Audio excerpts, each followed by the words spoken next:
Cowboys Pregame Live is brought to you by AT&T, official sponsor of the Dallas Cowboys, and by SWBC Mortgage.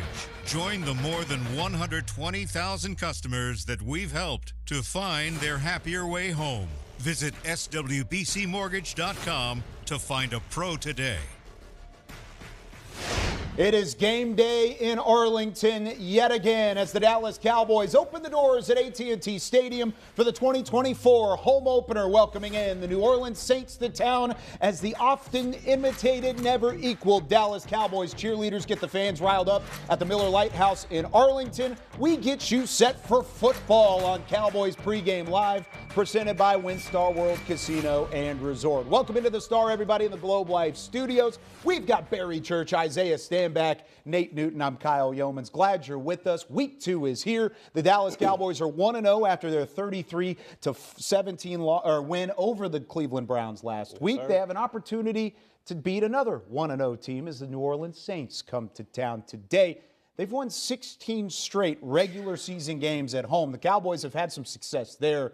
When it doesn't come to the postseason, we've got to talk about the postseason a little bit. Yeah, but how much weight does that carry for this Cowboys team going into the home opener? You know, I don't believe it carries much weight at all. I mean, when you talk about 16-0 at home, I mean, that's a great for the Cowboys fans and all that great stuff. But to me, Mike McCarthy just done a great job of having his team ready to play each and every week, starting fast. So to me, it's all about the next game and making sure you handle your business, and that's what this Cowboys team has been ready to do. Spoken like a true pro. Look at that defensive guy right there. Listen up, it does not matter. Aside from the fact that home field advantage is real. So Cowboys Nation, make sure you guys show up and show out in a major way, because for whatever reason, Dak Prescott and these Dallas Cowboys like to put up a lot of points when you guys are present at the crib and out there in Arlington. And I agree with you, both of y'all. It does matter to me. Okay. Home field advantage. Jimmy Johnson always told, get home field advantage. Start fast, finish strong. And if you got the fans rocking from the start, hey, all you got to do is throw that ball and run it. You'll be okay. There you go. Get a big lead early, let the defense eat, and try and build some things from there. That's what the Cowboys are going to try and do today. Now, Dak Prescott has been successful at doing so at home. Look at his win percentage since 2022 in his own house. 14-1. That is an unbelievable mark, not to mention points per game, completion percentage, passing touchdowns per game, and then, of course, that all kind of adds up to equal the passer rating. Isaiah, I'll start with you on this one. What has made Dak Prescott so successful at home? It's called comfort, Kyle. You know what I'm saying? It's something about being at your house. You know what I'm saying? If I go to Barry's house, I got to take my shoes off, and I got to kick them off. You know, I might not be that comfortable. But when I'm at the crib, I get to do whatever it is that I want to do. And that's exactly how Dak feels when he steps inside his house. He's at his locker. He's with his doctors. He's with his team, his sideline. He knows exactly where the play clocks are at, and he understands everything about this field. He knows all the dimensions, and there is nothing that is going to be surprising to him when he steps on this field. Yeah, I agree with you 1,000%, Isaiah. It's all about being comfortable. You have that routine, whether it's coming from the hotel after meetings, getting to the locker room. You have that comfortability about where everything is at. The time, you don't have to worry about fans getting super loud on third down. The communication is key when you're talking about offensively, making those adjustments, making those audibles out there. So to me, it's all about comfort, and Dak Prescott is extremely comfortable in AT&T Stadium. Y'all stealing my thunder. I mean, yes, he's comfortable. Yes, everything's in place. The fans are there. He knows every crack and crevice on the field. And oh, yes, Isaiah, don't take your shoes off because you may be a little toe sticky. What does that even mean? You can't go to Barry's house and take his shoes off. You got to take your shoes off. You got to take your shoes off in the house.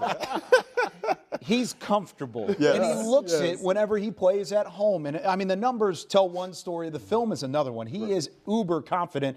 And I would be confident, too, if I was throwing the football to CeeDee Lamb and what he's been doing throughout his home career as well. I mean, Isaiah, when it comes to CeeDee Lamb, he's one of the best in all of football, but he does a lot more than just catch the ball at home. He's yards after the catch and a whole lot more than that. Yeah, you talk about one of the best yards after catch receivers in the NFL today. So when you're able to find a one-on-one situation with CeeDee Lamb, he is exactly who you want to go to. Shoot, throw two guys out there. It really doesn't matter. But CeeDee Lamb is that go-to guy for the Dallas Cowboys. He is the comfort food for Dak Prescott. We know we talk about the tight ends a little bit, but we even saw it last week. CeeDee Lamb wasn't even at training camp all training camp. And this dude still was able to show up and show out last week against the Cleveland Browns. Look for them to continue to build on that, because every year, statistically, he's grown. Yeah, CeeDee Lamb is a bona fide beast, especially at home, like you just said. I mean, when you talk about it, this is a guy that can go out there and gets the yards after the catch. He's basically the security blanket for Dak Prescott. And when you look at that Saints secondary, I don't see anybody that can hang with CeeDee Lamb out there, especially with Lattimore being out this game. So for me, if the Saints do try to heat up Dak Prescott like they did Bryce Young last week, then it's going to be a mistake because that's leaving CeeDee Lamb one-on-one. If they do that, man, he might go for 200. 10 targets last week, maybe 15 to 20 this week, and hey, he's your second best running back because we use him everywhere on the field. And there's a lot of ways that they'll look to utilize him today, especially because the Cowboys may be without one of their top pass catchers. When we come back on Cowboys Pregame Live, what is the game status for Jake Ferguson? Is he out with a knee injury, and how could they step up in his absence?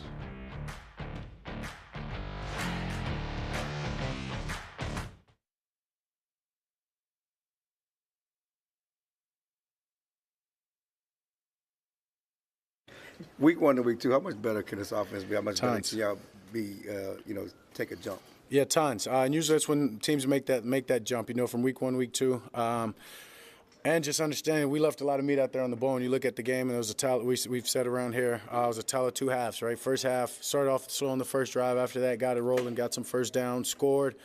Got some points. In the second half, we weren't able to convert on third down, and that was the story for us. We weren't able to put that team away when we had the chance. Defense did a great job of it. But for us, it's about moving forward. One of the best third down teams we've been. So it's about getting back on track on that, converting those. And when you do, you get more chances at the plate, you get more plays. And that's when just the big plays come naturally in our offense. So we've got to convert those third downs and looking to do it this week. From your experience against Dennis Allen and the Saints, what are the keys to succeeding on offense against them? Yeah, as I just said, third downs. Understand they've got a multiple of personnel. They're going to give you a bunch of different looks with a bunch of different guys. For us, it's about communicating up front. Understand they're going to try to squeeze us from the line of scrimmage to the top of our routes, whether it's man or zone, that they understand that scheme. A lot of veterans there.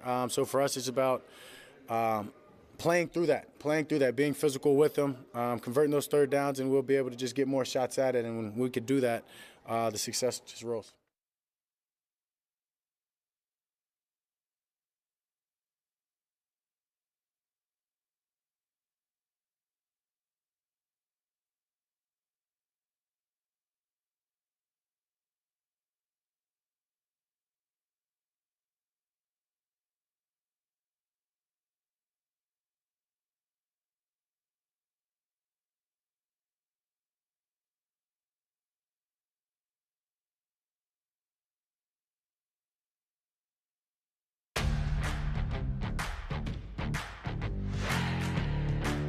This segment is brought to you by Ashley, the official furniture store of the Dallas Cowboys. Welcome back into Cowboys Pregame Live as we lead you into kickoff between the Cowboys and the Saints in Week 2. Let's take a look at the inactive list for the Dallas Cowboys because there's a couple names on there that you may want to know. And it starts things off right there at the top. Jake Ferguson, the reigning Pro Bowl tight end for this Cowboys offense, who suffered an injury late in that season opener against the Cleveland Browns last week, is unavailable. He is inactive. So is John Stevens Jr., another tight end down at the bottom that possibly could have seen some more snaps, some more targets if Ferguson was out. Well, both of them are out. The Cowboys have elevated Princeton Fant from the practice squad. But, gentlemen, this is a tough loss for the Cowboys. What kind of impact does Jake Ferguson bring, and how will they miss him today? Well, this is definitely a big-time loss for the offense when you talk about the Dallas Cowboys, because Jake Ferguson, to me, is a mismatch nightmare when you talk about linebackers trying to cover him or safeties trying to cover him. And then if you try to put a corner on him out there, he uses that big body frame to just get the rebound over him. So, to me, losing your security blanket and your number 2 option when you talk about the passing attack at Jake Ferguson is a big-time loss, but it could open a door for some of the young guys to go out there and have their opportunity as well. Bigger for me because you're trying to establish your run game, and he's a fighter. You know, he's not the greatest blocker in the world, but he'll get in there, he'll grind down, and he'll buckle down and try to block some people. So that's a big loss. I think you miss him from the standpoint of they like to heat up the quarterback. We saw what they did last week against Young over in Carolina, and if they do that, that means that they're going to a single high safety. Well, the weak spot, as you know, Barry, with single high safety is the seams. So Jake Ferguson does a really good job of getting vertical and finding those weak spots in the zone. that might be sorely missed today if the young guys can't step up. Yeah, Jake Ferguson did talk about earlier in the week that there was zero pain when it came to his knee. He felt good about the knee. It was the stability that he had a question mark in. And if there was any question on cutting ability, stability, and if he's not 100% ready to go, they knew that they were going to take a conservative approach with Jake Ferguson. I have a feeling this is kind of what that is. Yeah. And at the same time, you got to trust the training staff and what they see day in and day out. So Ferguson not available, but it does open the door for some of these other tight ends. Let's go out to AT&T Stadium and hear from Nick Eatman with more on that. Thank you, Kyle. And yes, we'll be looking at this tight end position, of course, with Jake Ferguson out. Also, John Stevens out for a second game. So that means Luke Schoonmaker, last year's second-round pick, all eyes will be on him. He says he just needs an opportunity. Last year he played all 17 games, but behind Ferguson's Pro Bowl season, he really didn't get a lot of opportunities. He's going to get some today. Of course, Dak Prescott talked about the fact that he's got a lot of confidence in all of his receivers, including Schoonmaker. You know, he's been part of the off-season trips up to the Oregon and the team, the offense kind of gelling together. Schoonmaker was a part of that, so he's going to get a chance to do some things today. Behind him, of course, Brevin Spanford. They're going to bring up Princeton Fant from the practice squad. Hunter Lipke should get some snaps as well there from the fullback position, turning into really an H-back, but really we're going to be looking at Luke Schoonmaker more than anybody. All right, Kyle, back to you.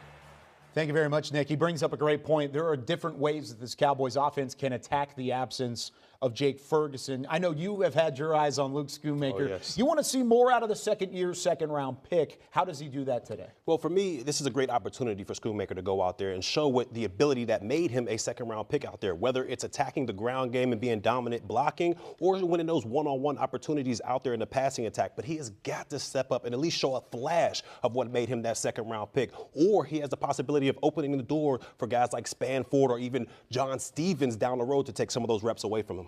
I was going to say, give me the big fella. I want the big fella, Brevin Spanford. We've heard a lot about him, obviously, in this offseason. We heard a lot about him in training camp. This dude is 6'7", 260 pounds. If you guys were ever going to play Madden and you guys were going to create a tight end, this is him. So I think this is an opportunity for him to not only step up in the blocking game because of his size, his physicality, but also in the red zone. If you have a big fella, I heard that Shaq might be on the sideline today. If you got a big fella down there in the paint, let him go down there and post up and body up in the red zone and give him the rock. This might be his coming out party. It certainly could be, and there's a Cowboys thought process here that the tight end position is valued. You're going to see just how much that depth is valued today. By the way, Marshawn Lattimore unavailable in the inactives for the New Orleans Saints, one of the top cornerbacks in football. When we come back, though, they have an offensive attack to fear as well. Derek Carr has been playing some really good football for the Saints. How much is he going to challenge Mike Zimmer in this Cowboys defense? This segment was brought to you by Ashley, the official furniture store of the Dallas Cowboys.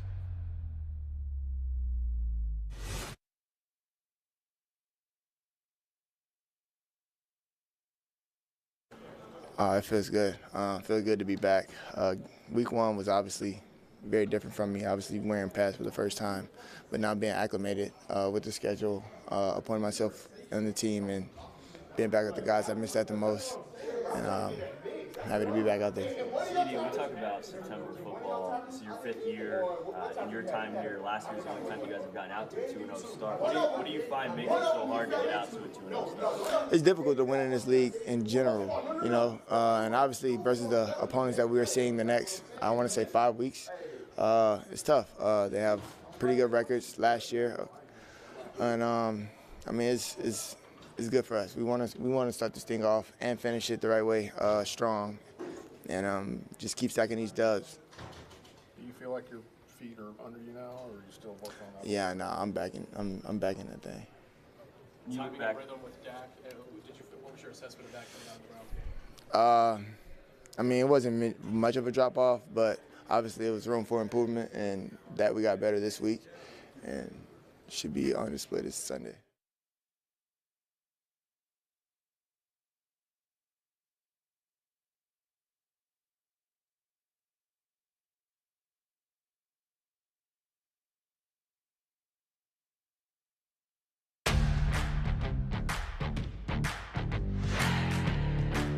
Closed captioning is brought to you by the Texas Lottery. Cowboys scratch tickets from the Texas Lottery are here. Play today.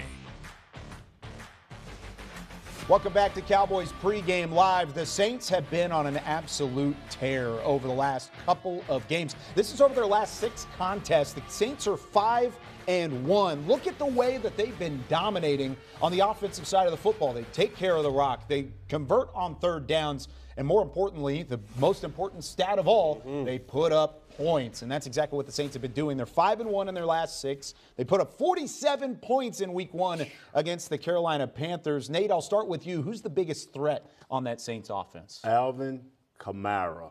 Did I pronounce that right? Yes, you did. I said Kamara, but it's Kamara. He drives like 100 miles an hour. He can catch coming out of the backfield. He can run that he can run that rock. I'm hoping we can hold him down up on 120 total yards today. But this kid is special. If he's clicking, then everybody else feeds after that.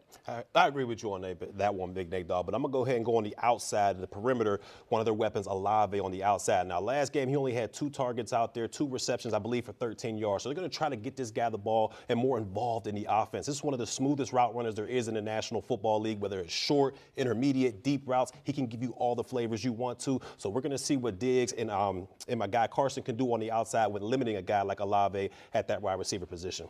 Yeah, both of those guys are threats. I respect you guys' opinion. Kamara, you know what I'm saying, Olave, but I'm going with Mr. Swiss Army Knife himself, Taysom Hill. You don't know what this dude's going to do. You line up there with a defensive back, he's going to run you over with the ball. You go out there with a linebacker, he's going to throw the ball over your head. You go out there with a safety, he's going to line up and run a route. You don't know what he's going to do. He plays tight end, he plays fullback, he plays running back, he plays quarterback. He literally plays every position offensively for these guys. And the reason why that's a problem is because when you get to the red zone, you want to know exactly what somebody's role is and what they do so that you can take care of your responsibilities. When he's able to do absolutely everything, now you have to plan for everything, and there is no process of elimination. Barry, you sold me on Chris Olave, though. It sounded like he was on your fantasy team last week, and he didn't put up enough points for you. He didn't do it for me, man. Yeah, that's what it sounded like. All right, let's take a look at some of these running backs, because like Isaiah just alluded to, it's not just one guy, not one player that can have an impact, but Alvin Kamara has done as much as possibly one player could do. Look at Christian McCaffrey. We all talk about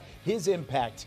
Ezekiel Elliott was one of the best in football in the early parts of his career, yet Alvin Kamara is better than most everybody else whenever it comes to games with 100-plus yards from scrimmage. And we put this up there because he hit number 50 last week. How do they slow him down, Barry? It's going to be tough. It's going to be tough. And this is a matchup for the linebackers out there. I'm talking about Kendricks and Overshown out there, because when you look at a guy like Kamara and what he can do, he's one of the smoothest athletes I've ever seen with the football in his hand, whether it's catching the football or running the ball out of the backfield. He's not just a running back. He's not just an in-between the tackles or bounce it outside the tackles. This guy had 75 receptions out of the backfield last year on 86 targets. This is going to be a guy that gets involved in the screen game. He loves to run those option routes against the linebackers. So, Kyle, for me, this is the matchup you got to keep your eyes on. The linebackers, Kendrick, Overshown, versus the receiver out of the backfield, Kamara. I tell you what, this guy, 6'1", 228 pounds, he's slippery. But when you run up against him, what they call contact running, where you hit him and he bounces off, because people don't respect his size and his power. This guy's very explosive. He's very explosive, but that's not the only issue about this is that's not the only guy you have to worry about. Yeah. These guys have scored 47 points, like you guys heard Kyle talk about last week against the Panthers. But prior to that, in Week 18, they scored 48. So this is the only team in the NFL who scored back-to-back 47-plus points in the league. He's somebody you have to worry about, but you better keep your eyes peeled on everybody else because they can put some points on the board. It's not just one person. That's exactly what the Saints want you to think going into this matchup, and they're going to test this Cowboys defense. When we come back, how is the NFL continuing to grow the game internationally and in a subtle way? Nicole Hutchison catches up with us from AT&T Stadium, tells you more about the new initiative.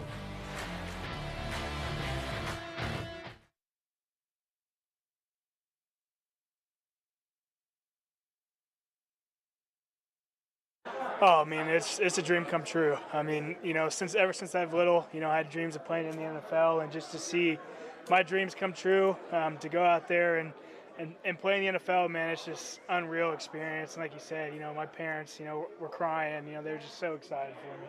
How much confidence do you get from getting that first one under your belt? And didn't seem like any real issues, hiking the ball or mechanically, anything like that? I think the biggest thing, the confidence comes from, just being around the guys, honestly.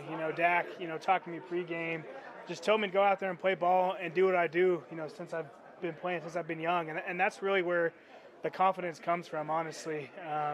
The guys surrounded me, especially, Zach and Tyler and those kind of guys were just encouraging me, while I was out there. And that's where it came from. And I knew, I was going to go out there and not let the guys down. So that's where the confidence came from.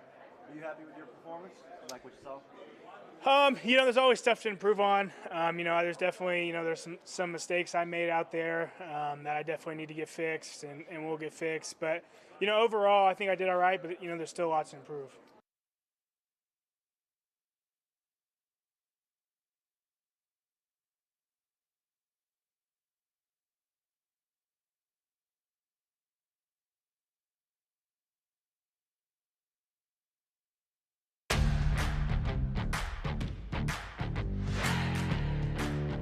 Roger Goodell in the NFL continues to grow this game of football on an international stage. More games overseas in Germany and London and so many other places across the globe. And then you also had a game earlier this year in Brazil. But how are these players representing where they come from and their heritage week in and week out when they play for these NFL franchises? With more on that, let's go back to AT&T Stadium and check in with Nicole Hutchison. Yeah, well, Kyle, there will be 12 Cowboys players that will be wearing a sticker from a country that they either have a connection with or they've just done some community work in that country. And I talked to a few of them in the locker room and asked them, what does it mean for you guys to be able to represent that country? They said, well, wearing that star on your helmet is probably one of the best things of their life, but that sticker, it just means a little bit more, and they're representing them from back home.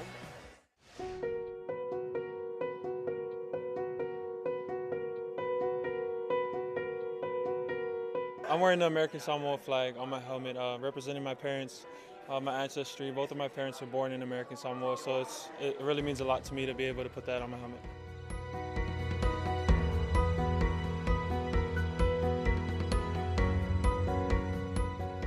Growing up with my grandfather, talking about how he grew up, and they lived in a one-bedroom house with 10 plus kids, and talked about how his parents had a huge struggle with living in Spain and not having a lot in Spain, and then they finally came over here, and he went from, like I said, living in a one-bedroom house to becoming one of the most successful college football coaches in the world. And to see where he came from, to see what he fought through, what his family fought through, I know how blessed I am to be in the position I am. I don't necessarily know family history, but my dad passed when I was young. And yeah, for me, single moms is so huge. So about 5 years ago through my church, got connected with a great organization where you building homes for single moms, but at the same time, the young man is able to learn how to do construction. So it's always been a way that I try to get back, not just there, but just even in our own country. You should be proud to show where you're from and the part of you that you know what I mean, that you originate from, just showing the part of you that you're proud of and being able to represent your country and part of what makes you you. I love hearing those stories from Jake Ferguson and Osa Odighizuwa, and they'll be rocking the flags of their heritage on the back of their helmet all the way through this Cowboys season. So keep an eye on that. Thank you very much, Nicole Hutchison. When we come back, we're going to talk a little bit more about one of those players rocking the international flag. Brandon Cooks off to a hot start with his touchdown in Week 1. How does he continue it going up against the Saints?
Cowboys Pregame Live was brought to you by AT&T, official sponsor of the Dallas Cowboys, and by SWBC Mortgage. Join the more than 120,000 customers that we've helped to find their happier way home. Visit swbcmortgage.com to find a pro today. Wrapping up the TV version of Cowboys Pregame Live, back here with Isaiah Stanback. I'm Kyle Yeomans. We'll be continuing on DallasCowboys.com momentarily, but it's time to get the fans involved. Let's go. A little bit here. We've got Jamie from San Marcos with our fan question of the week. Jamie? Hey guys, this is Jamie from San Marcos. My question for this week's game is, what can we expect to see from Brandon Cooks playing against his former team? Thanks, guys. I like the question. I like the beard, too. I'm trying to get like that one day. Luscious locks? He's got it all working for him. Yeah. So is Brandon Cooks, though, on the offensive side of the football. Going up against the team that drafted him, the New Orleans Saints, how does he have success today? I think that, first of all, I don't believe that they have the personnel to really match up against Brandon Cooks. He's one of the most underappreciated players in this league. He's somebody now who has CeeDee Lamb playing on the outside with him. So there's going to be a lot of attention played towards 88. When there's a lot of attention played towards 88, number 3 gets disrespected in terms of expectations. But he goes out there and eats against these guys because as soon as they roll to a single high shell and they try to double up over there on CD, he's going to be man-to-man on the outside, and he's going to have plenty of opportunities to go ahead and win. And there are opportunities for all of these receivers to have success in that secondary, especially with Marshawn Lattimore out. How does that change it from the Saints' defensive side? Well, you're talking about you're putting your third or maybe your fourth best cornerback against one of the league's best receivers. I don't care how you want to lay it out there. CeeDee Lamb's amazing at receiver, but B. Cooks is no slouch, okay? So you try to put your third or fourth best guy against a guy who's a veteran like Brandon Cooks, who's all he ever has done is outside of last year is put up 1,000-yard seasons. You might want to put some help over the top because he's probably going to make you look bad. And that's exactly what they're going to try and do, and it's going to be a tough task for the Saints to slow things down, especially at home. We pointed out the numbers early. They know how to play at home, the Cowboys on the offensive side of the football. We're not done with Cowboys Pregame Live yet. Move on over to DallasCowboys.com and the Dallas Cowboys social channels. We've got a couple more minutes of action, exclusive interview with Stephen Jones. We've got a little call your shot. How about that? Isaiah's already pushing his chips to the middle of the table with his bold prediction this week, going all in. He's got some room to make up with as well. We'll see you on the internet side of things. For Barry, Nate, Nicole, Nick, and Isaiah, I'm Kyle Yeomans.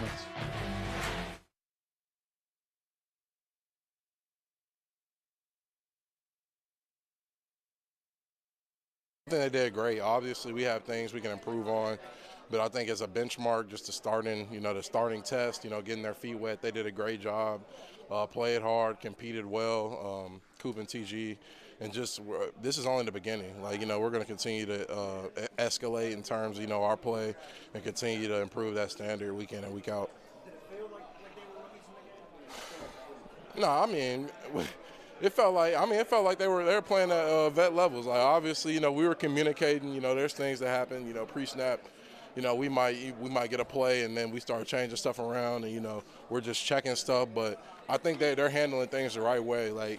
Sometimes we over-communicate, and that's a huge thing for us. I like over-communicating. If he's asking me questions, I'm answering them so we can be on the same page. That's huge because he understands, the urgency that we have to move with.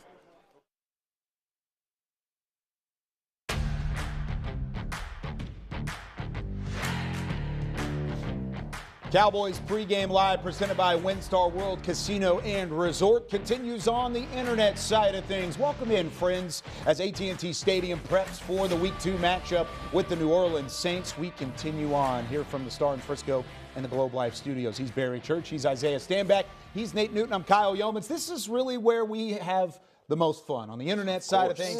TV's great and all. We had TXA 21. We love our partners over there. But the internet is where all the real diehard Cowboys fans watch Cowboys Pregame Live every single week. So we appreciate you guys. We're going to give you a little extra juice going into this Week 2 matchup. Let's start with Micah Parsons. Speaking of juice, his cup is overflowing whenever it comes to the juice for Micah Parsons. Led the NFL in pressures last week. He's going to look to continue that again this week, Isaiah, against the New Orleans Saints. What kind of monster has Micah Parsons become? Well, he's a terror. That's what he is. You started talking about his relationship with Mike Zimmer, and we got some nuggets this week in terms of things that he's allowed to do. Mike Zimmer's allowing him to set the defensive front. He's allowing him to set the entire defense. But you start talking about somebody who lines up at the defensive end position, and he lines up at the 3 technique, and then he lines up at linebacker, and then he goes ahead and goes down to a 5 technique. You don't know where he's going to be at, and he's a matchup nightmare. Regardless of where you're at on his offensive line, he will find you. Yeah, we all understood that Micah Parsons was one of the best at getting after the quarterback, rushing the quarterback. That's his forte. But what I loved most about his game last week is he was able to affect the game in so many different ways. He was great against the run. You saw him bat that pass up in the air that ended up getting an interception out there. He's making all the rest of his teammates that much better, and that's the Micah Parsons that we need to see going forward throughout the rest of the season. As Isaiah said, he's talking to Coach Zimmer. They got a great relationship thus far. And what I like is he can set the defense. That means that he's maturing, understanding his responsibilities. And when you get a guy with that ability, connecting up above the shoulders, lights out. And, of course, pressure breeds turnovers, right? Whenever you have guys like Micah Parsons, we saw it last week. He tipped the pass in the air, had the pressure on Deshaun Watson. Eric Kendricks was waiting, and there's a pick.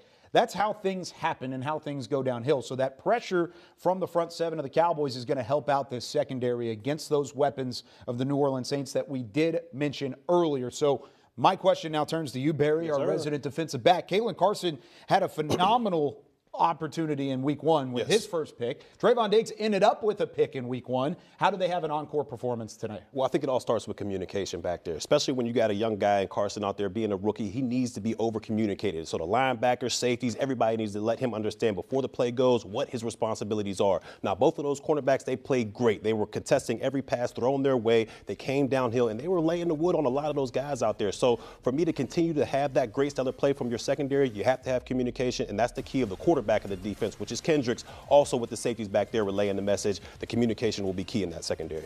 Communication is absolutely key, but the other thing that key is pressure. You cannot allow Derek Carr to sit back there and throw the rock. The Carolina Panthers were unable to get some pressure on him, and what ended up happening? 47 points. It won't happen today because Dallas Cowboys have pressure coming from everywhere. Doesn't care if it's Micah, doesn't matter if it's D-Law, doesn't matter if it's Marshawn Nealon with 6 pressures. These guys are getting in the backfield, and that works to Dallas's advantage in the secondary because these guys like to run a lot of deep routes, 14, 18 yards deep. And when your quarterback's sitting back there waiting on the receivers to get downfield, you have time to get back there and get pressure on him all day long. Look forward to Dallas get some sacks and enforce some turnovers. You have to stop that run early and put it onto the streaky quarterback arm. He's streaking. If you can break that rhythm he's in right now, then everything that you guys talked about will be very successful.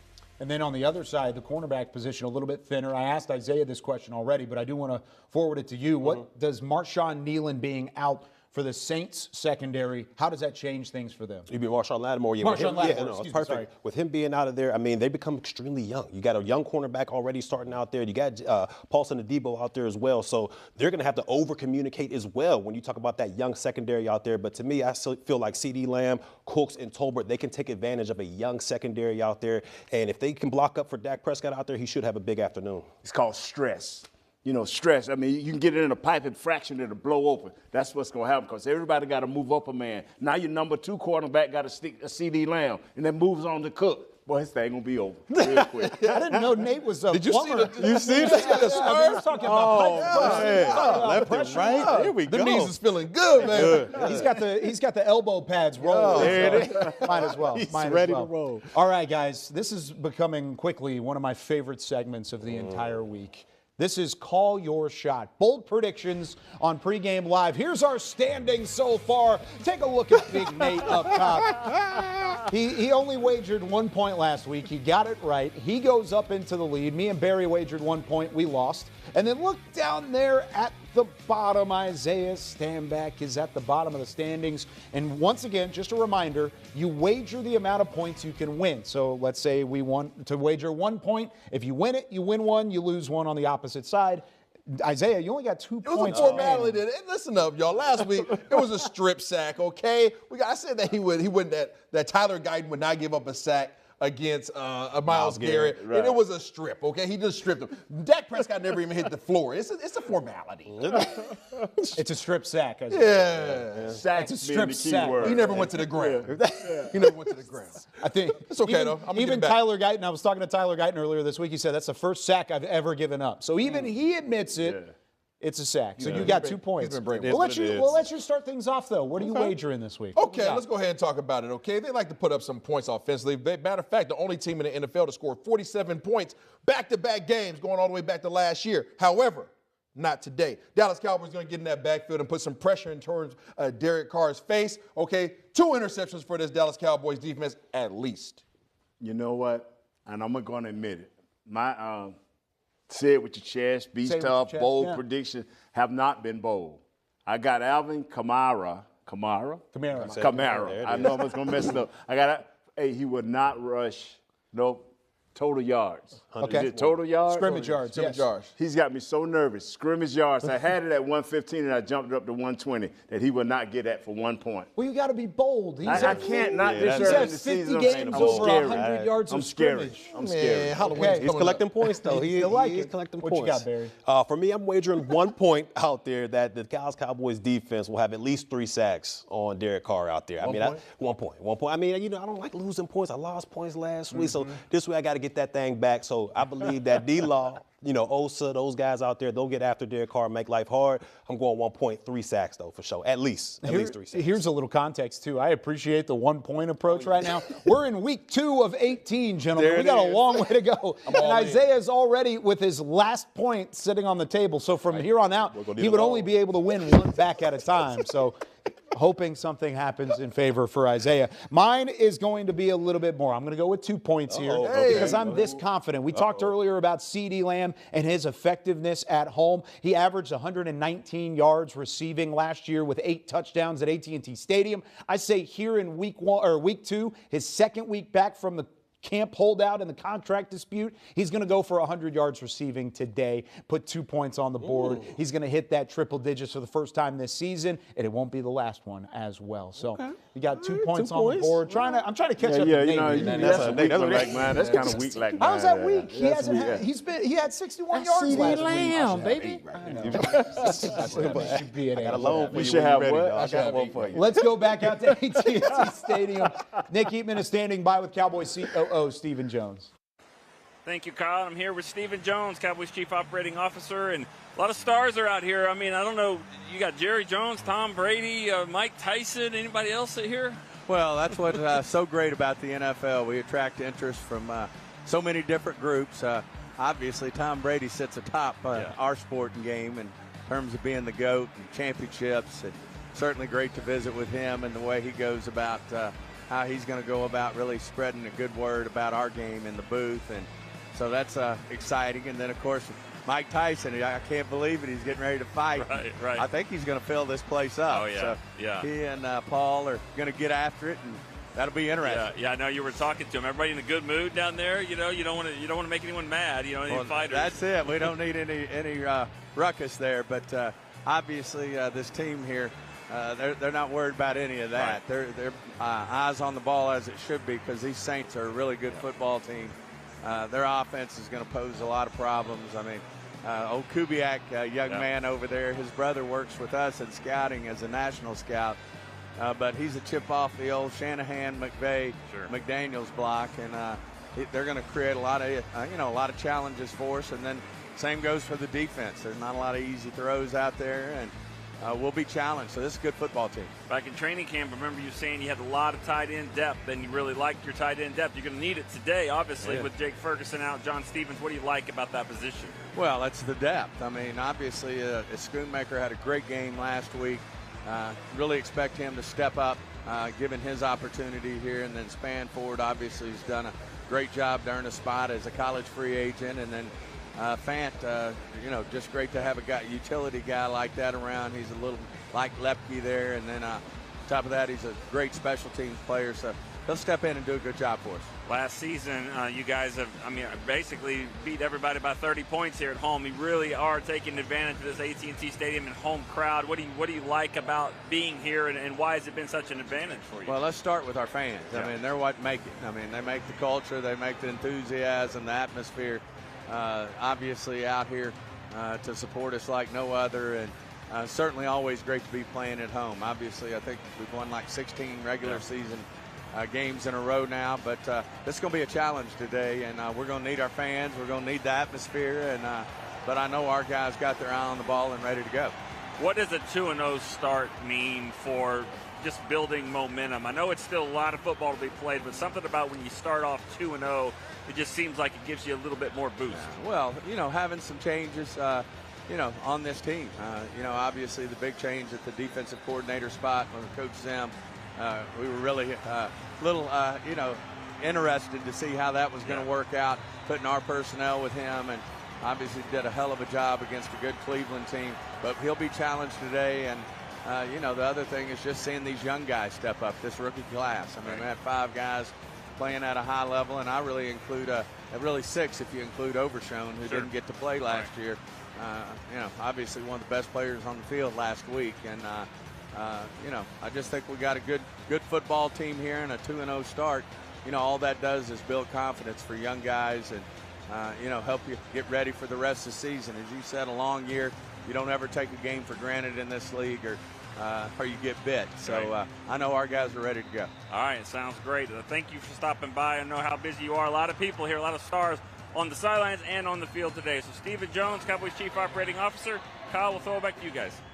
Thank you very much, Nick and Steven. You can see the white towels laying over the chairs in AT&T Stadium. It just feels right to be back in Arlington. And like you said, the stars are out. Mike Tyson roaming around the sidelines. Jake Paul's out there. Omar Epps is out there. I even heard a rumor that Shaquille O'Neal, Shaq, is going to be in the stadium as well. Isaiah said that earlier. You got the juice now. Yeah. The juice, baby. So the stars are out. Of course, Tom Brady, Kevin Burkhardt, Aaron Andrews will be on the call for Fox in a little bit. But before we let you go, time to give our keys to the game. Barry Church, what's the key to victory in a 2-0 start to the 2024 season? Well, for me, going against the Saints, the keys to the game has got to be make life hard for Derek Carr. All right, you got to pressure him. And I understand that defensive line for the Cowboys, they're going to be coming hard. You got Osa, you got Parsons, you got D-Law out there. You got to make things hard for this man, all right? You got to get him seeing Ghost out there, happy feet in the pocket. We know once that starts happening to Derek Carr, so go out there and make life hard for Derek Carr. I like that one. I like it a lot. Okay. But I'm going to go with the fact this offense has to score points on 70% of their drives. Wow. You're playing against a team that, again, history says in the week 1 and week 18, they've scored 47 points. That's no fluke. That's called consistency. So when you're playing an opponent like that, regardless of how good your defense is, you have to make sure that you put your defense in position to be successful by giving them a little bit of a buffer so that they can have a little bit of air, okay? You got to score points on 70% of your drives. That's field goals and touchdowns. I'll take however I can get it, but we need points. I think if our center, Cooper Beebe, plays well, last week he was a helper. He had just a linebacker sitting over his head 90% of the time. They would do overs and unders this time, so they have a guy over his head. And their coach loves to blitz from all different angles. So he's not only got to call the protection, but he's got to deal with a guy right over his head. Remember during training camp, we're kind of worried about his snaps. We can't let that rise up. And then, once again, make sure the middle of our defense don't do anything crazy. Stay strong, be ready to run. We can handle this. You're dropping all sorts of knowledge right now. Yes, indeed. But all I can see is the shoulder or the elbow pads. I feel like every time you're directing traffic, it's just to show off the little elbow pad. Is that another professor thing? Or? The professor, I like it. Professor Nate Newton and Newton's laws. Isaiah, you talked about 70% of your drives. 46.5 is the over-under. If that's the case, we're going to see you push that over for those that are out there and love that betting game per se. We can't do that. We're NFL employees. That does it for us here on Cowboys Pregame Live. We've got noon kickoff coming your way next. Fox NFL. We've got Tom Brady, Kevin Burkhardt, Aaron Andrews on the call. We'll see you for a full slate of post-game reaction on the first word, Cowboys Game Night and Cowboys OT. For Barry Church, Isaiah Stanback, Nate Newton, Nicole Hutchison, Nick Heatman, I'm Kyle Yeomans. We'll see you after the game.